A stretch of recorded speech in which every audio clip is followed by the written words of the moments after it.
এই ধরনের রেওয়াজি খাসির আলু দিয়ে ঝোল রেসিপিটা ছুটির দিনে দুপুরে ভাতের পাতে পড়লে কোনো কথাই হবে না। তাছাড়াও আমরা রুটি দিয়েও অবশ্যই খেতে পারি, ভীষণই ভালো লাগবে। নমস্কার বন্ধুরা, মায়ের মামনির রান্নাঘরে সবাইকে স্বাগত। আজকে আবার একটা নতুন রেসিপি নিয়ে আপনাদের কাছে ফিরে এসেছি। রেসিপিটি আমরা সকলেই করে থাকি, কিন্তু আমি কি করে করব সেটাই আপনাদের কাছে তুলে ধরব। আমি 750 মাটন নিয়ে নিয়েছি। প্রথমে যেটা করব, মাটনটা দিয়ে আমি পাতলা আলু দিয়ে ঝোল করে নেব। তা ঝোলটা করতে প্রথমে আমি যেটা করব সেটা হলো, আমি নিয়ে নিয়েছি গোলমরিচ, সাজিরে, সামরিচ, 4টে এলাচ, 4টে লবঙ্গ, একটা দারচিনির স্টিক, বড় স্টিক নিয়ে ভেঙে নিয়েছি। আর নিয়েছি জায়ফল, জয়িত্রীর একটা ফুল, জায়ফল সামান্য নিয়েছি। আর বড় এলাচে অর্ধেকটা দানা নিয়েছি। আর মশলাটা গুঁড়োনো হয়ে গেছে। এরপর মাংসের মধ্যে ওপর থেকে দিয়ে নেব 2টো বড় সাইজের পেঁয়াজকে আমি কুচিয়ে নিয়েছি। 1 চামচের 1 চামচ আদা রসুন বাটা, ওপর থেকে দিয়ে নেব পরিমাণ মতো লবণ, 1 চামচের 1 চামচ হলুদ, 1/2 চা চামচ চিনি, চামচ গুঁড়িয়ে নেওয়া মশলাটাও দিয়ে দিলাম। দিয়ে নেব ছোট কাপের 1 কাপ টক দই, অবশ্যই নর্মাল টেম্পারেচারে রাখা টক দই,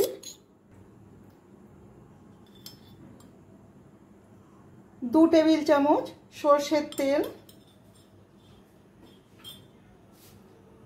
দিয়ে ভালো করে মিশিয়ে নেব।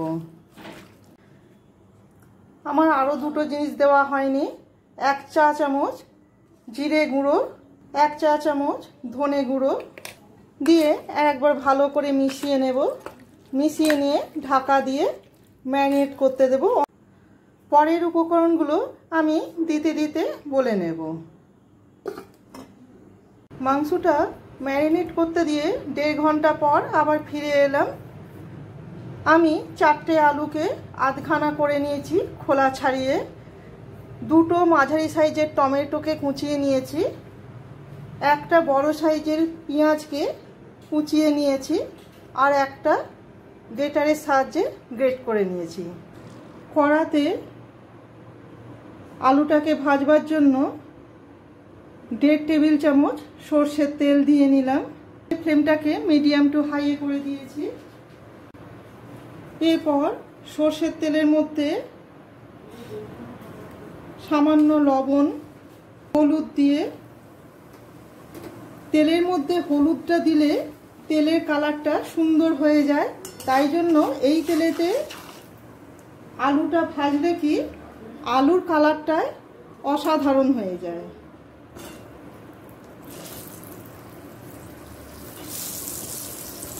আলুগুলোকে এক এক করে ছেড়ে নিয়ে তেলেতে ভেজে নেব হালকা লাল করে।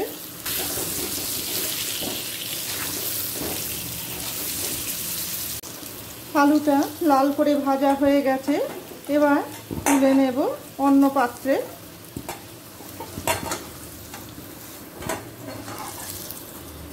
একই কড়াতে আমি আরও 2 টেবিল চামচ সরষের তেল দিয়ে নেব, আর 1/4 টিস্পুন গরম মশলা গুঁড়ো। এরপর দিয়ে নেব কুচিয়ে নেওয়া একটা বড় সাইজের পেঁয়াজ। পেঁয়াজটা হালকা লাল হওয়া পর্যন্ত অপেক্ষা করব। পেঁয়াজটা হালকা লাল করে ভাজা হয়ে গেছে। এরপর দিয়ে নেব কুচিয়ে নেওয়া মাঝারি সাইজের 2টো টমেটো। টমেটোটাও পেঁয়াজের সাথে একটু ভেজে নেব। টমেটোটাও হালকা লাল করে ভাজা হয়ে গেছে পেঁয়াজের সাথে। এরপর দিয়ে নেব গ্রেট করে নেওয়া পেঁয়াজ বাটা।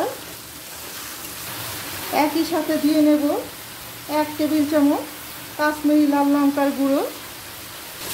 কাশ্মীরি লাল লঙ্কার গুঁড়োটা দিয়ে একবার ভালো করে পেঁয়াজটাকে ভেজে নেব। এবার পেঁয়াজ থেকে তেলটা ছেড়ে গেছে, এবার দিয়ে নেব ম্যারিনেট করা মাংসটা।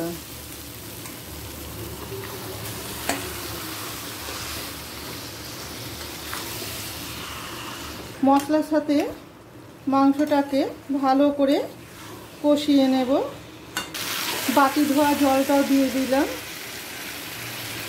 আমি আধ ঘন্টা সিমে আঁচে ঢাকা দিয়ে কষিয়ে নিয়েছি।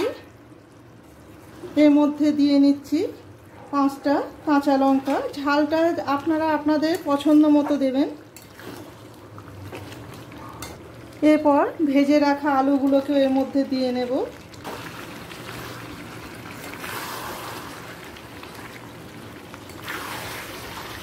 এবার বাকি সেদ্ধটা কুকারে করে নেব।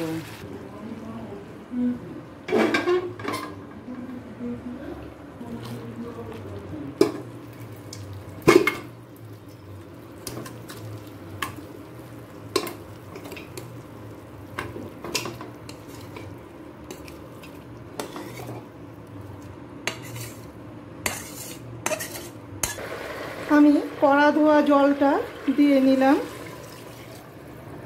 অবশ্যই গরম জল। এবার ঢাকা দিয়ে 2টো হুইসেল দিয়ে গ্যাসটাকে বন্ধ করে দেব। 2টো হুইসেল দিয়ে দেওয়ার পর আমি দমে রেখে দিয়েছিলাম। এবার ওপরের ঢাকাটা খুলে নিয়ে দেখে নেব।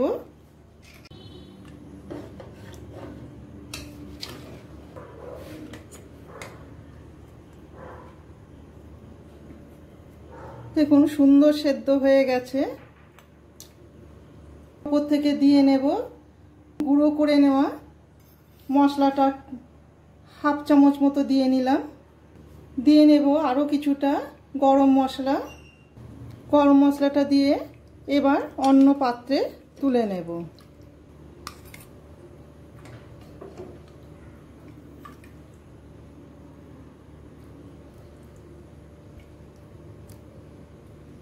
বাটির নিচে একটা ডিশ নিয়ে নিলাম।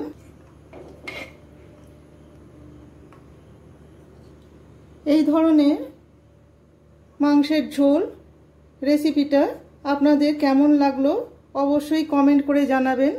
ভালো লেগে থাকলে একটা লাইক, শেয়ার আর সাবস্ক্রাইব করে রাখার অনুরোধ রইল। আমার চ্যানেলটিকে যারা সাবস্ক্রাইব করেছেন তাদের অসংখ্য ধন্যবাদ। আবার নতুন কোনো রেসিপি নিয়ে আপনাদের কাছে ফিরে আসব। সবাই ভালো থাকবেন। ধন্যবাদ।